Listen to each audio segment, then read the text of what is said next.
नमस्तेस्तु भगवन् विश्वेश्वराय महादेवाय त्र्यम्बकाय त्रिपुरान्तकाय त्रिकाग्निकालाय कालाग्निरुद्राय नीलकण्ठाय मृत्युञ्जयाय सर्वेश्वराय सदाशिवाय श्रीमान् महादेवाय नमः।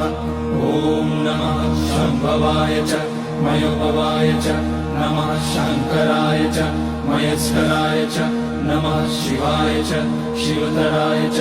ॐ त्र्यम्बकं यजामहे सुगन्धिं पुष्टिवर्धनम् उर्वारुकमिव बन्धनान् मृत्योर्मुक्ष्यमामृतात्। नागेन्द्रहाराय त्रिलोचनाय भस्माकराय महेश्वराय नित्याय शुद्धाय दिगम्बराय तस्मै नकाराय नमः शिवाय। मन्दाकिनी सलिलचन्दन चर्चिताय नन्दीश्वर प्रमथनाथ महेश्वराय